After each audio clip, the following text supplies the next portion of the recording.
Şuna hürmetli vatandaş endişelerge Yakup Bey'in tercüme halini okup verimiz. Tünegin toktuğa yerimiz bundaq idi. Dünyadaki üç çoğun din beraber güllenip atkan galeti bir manzara ayan boladı. Marco Polo devrinde Kaşgariye'de tazı güllep bulgaygan Nestoriyallah. Mesela Marco Polo'su 12. yaki 13. əsrlər desiniz. Kaşgariye'de tazı güllep ulgaygan Nestoriyallah. Keyinki çağladı Nestoriyan Hristiyan dininin yani bir tarmığı idi. Kaşgariye'de tazı güllep ulgaygan Nestoriyallah.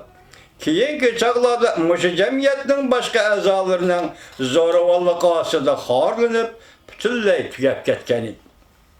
Çağatay Han ölüp uzun ötmey Çingiz Han'ın peynevrisi Haydar Kaşgar ve Yerken'de taht oturdu. Uzakka kalmay o kural küçüğü taynıp epçil diplomatiya vasıtası arkalı Qoqan bilen Buhara'nın köp kısmını yutup aldı. Lekin onun kalbisi uzun devam kılalmadı. O ahırı özünün rakipleri tarafından tahttan haydaldı. Çağatay Han'ın yani bir peynevrisi Balahan'ın oğlu Duahan Hoten'nin hükmüranı buldu. Lekin şunun bilen billa Garbi Türkistan'ın şahlık tahtını kolgu düşürmese onun nefsi toymaydı. O ahır özüne bu arzusunu işgal şurdu. Lekin Cungu Hakanı Tömürhan, Yuan Suladısı'nın Çingizhan Hanı. Bunu Yuan Suladısı'nın yani Cungu Hanı, Cungu Suladısı'nın yani Çingiz Han'ın deseniz bol bir yerde. Cungu ile alakası yok bu işler. Tömürhan, Lahor şehrinin dervası kadar yetip bargan uzak sefirden qaytqanda Duahan onun bilen tokunuş kılıp barçok. Maral beşi etrafıda bolgan jang yenildi. Ve Cungu'nun hükmranlığını itiraf kılışkı mecbur bol. Bu biz tüvende bayan kılmakçı bolgan işler bilen münasebetli. Çünkü o tahminen 1310 yıl yerlik halk tarafından padişahlık tahtı oturğuzgan Emin Hoca'nın atısıydı. Demek Kaşgariye'deki hocalarının ecdat nesebi delmiş o. Zaten başlangan. Kaşgariye'deki hoca cemaatlerinin hukuk varisliği başlangan devir, Otur Asya'daki her kandak padişah cemaatlerinin uzun. Ahire kolada emeli hukuku var da hesaplangan Çağatay Han, Kazan emri de bataldı. Onun vefatından keyin yana yeğilet devri başlanıp gitti. Her bir koşan serkerdileri ve mertebe unvalları gumallık dep qaralgan hem bir-biriga düşman bulup ketken padişah beyler Çağatay Han'ın boş kalgan ornunu bes-besle talaştı. Lekin ta ki şu vakıtka kadar bu hükmranlığının hemmisi Buddistlar idi.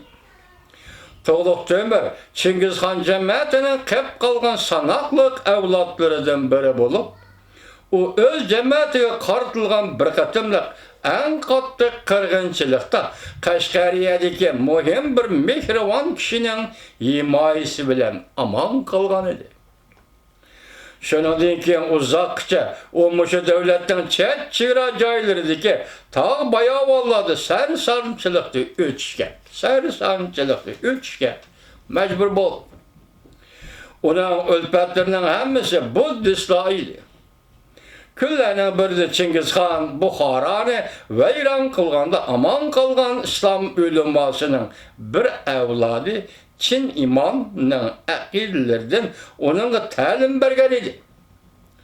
Bununla qattiq tesirlengen Toğluq Tömür, eğer ben yeni baştan öz taxtimde olturduğum bolsam, cezmen İslam dinine beyat kılımen dep vədi ber.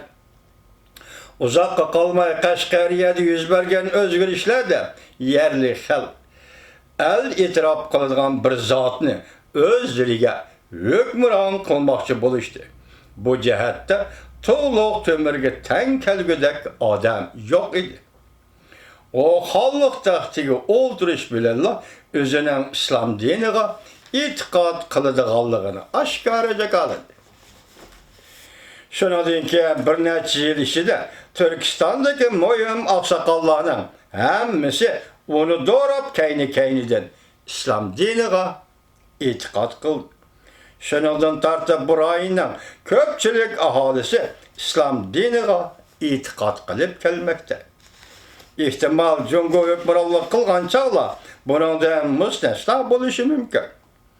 Chunki u chog'larda nurg'un Jungo savdogarlari, amaldorlari, lashkarlari osonlik buddistlarga qarshi din ishonguchilar bilan o'xshash o'ringa ega qilgan. To'liq Temur milodi 1362-yili vafot bo'ldi. Mushu chog'larda bo'lishi kerak. Osiyoda ikkinchi bir cho'ng istilochi Temurlar bosh ko'tarib chiqdi. O 1333-yili Toshkentning shahri Sabir degan joyda tug'ilgan. U o'sha joyning hukmroni Barlos qabilasining oqsoqoli Tarxayning o'g'li edi. Temurlar otasi vafot bo'lgandan keyin Toshkentning hukmroni bo'ldi. Yosh vaqtlarda Qozon amrining ordusida uning iltifotiga erishgan. Qozon amri uningga oliy martaba in'om qilib qolmasdi. Balki o'zining navrisi go'zal Olya Turkan xotin xonimni uningga xotinlikqa nikohlab bergan edi. Lekin uzun o'tmayli Temurlar bunday iltifotdan mahrum qoldi. Onun nainsaflığı onu əmirlə onunla berələydiğən və həqiqətən verməkçi bolğan iltifatıdır mı çoğunraq işqa qızıqtırğanlıqdır. O özünün Taşkentdeki hakimiyyət orunda mərkəzi hakimiyyətə qarşı isyan götürdü. Mərkəzi hökumətin qoşunu onu məğlub qılğandan keyin o xotini bilən pənah izləb Xiva Qumluqdagi Türklərning arasıga qaçıb bardı. O şənsiz, ko'chman çarıqçılar arasida xotirjam bo'lolmay, o'z atrofiga bir to'p qonli kesarlarni to'pladi. Qorniyat bilan texmi cho'ng qaramliqqa kirishdi. O Prusiyyaning Koistan o'lkasiga bostirib kirib, u yerga talon-taroj qildi. Geçirin vallahtlardı.